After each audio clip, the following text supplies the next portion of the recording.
Guys WhatsApp welcome to my channel. আমি night. আজকে মূলত কথা বলবো নারী চরিত্র বেজিটির মুভিটি কেমন লাগলো।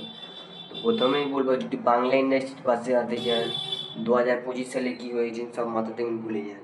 2026 সালে শুরু করতে চান, তো প্রথমেই অঙ্কুশ হাজরা এই শোটা দেখুন, নারী চরিত্র বেজিটির।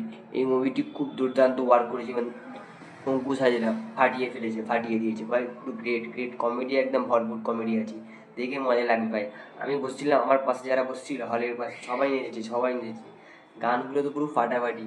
টোন টোন টোরং টোরং টোরং টোরং স্যার। এই ছোট করেই বলি, এই গল্পের নায়ক অর্থাৎ ঝন্টু অঙ্কুশ হাজরা, সে তার পাড়ার আশেপাশে মেয়েদের চাপে বিরক্ত ও নিপীড়িত। সে ওখান থেকে নিয়ে একটি আশ্চর্য ঘটনার মধ্যে পড়ে। তারপরে সে একটি পাওয়ার পায়, the great power of the great responsibility. তা কী পাওয়ার কিছু দেখতে হলে আপনাদেরকে অবশ্যই সিনেমা হলে গিয়ে মুভিটি দেখতে হবে। তো এই ছবিটার পজিটিভ দিক ও নেগেটিভ দিয়ে আমি শুরু করব। প্রথমেই পজিটিভ দিক 1 নম্বর বলবো, দ্য অঙ্কুশ হাজরা শো। এই মুভিটি বাবা মা, ভাই বোন, দাদু দাদিমা, দিদা সবাই মিলে দেখার মতো একটি ছবি।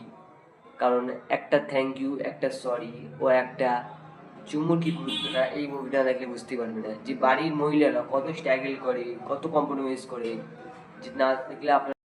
2 নম্বর পজিটিভ দিক বলবো, আমার মতে এই ছবিটি বেশ ভালো রকম ফ্রেম কাজ করেছে ইন্ডাস্ট্রির জন্য। ভাই সাপোর্টিং কাস্ট ভাই দুর্দান্ত। সোহিনী সেনগুপ্ত, সোহাগ সেন, দেবরাজ মুখার্জি, মনে হবে না যে সাইড রোল ক্যারেক্টার প্লে করছি। তাই দুর্দান্ত আর্ট, দুর্দান্ত কমেডি আছে ভাই ছবিটি। ভাই ছবিটি হলে গিয়ে দেখাশুন, বেশি কিছু বলবো না ভাই, দুর্দান্ত আর্ট করেছি। তা অঙ্কুশ হাজরা। 3 নম্বর পজিটিভ দিক বলবো, গল্পটা ফ্রেশ, কমেডি কাজ করেছে, cinema photography, editing, visual look just ফাটাফাটি, গল্পটা দুর্দান্ত ওয়ার্ক করেছে।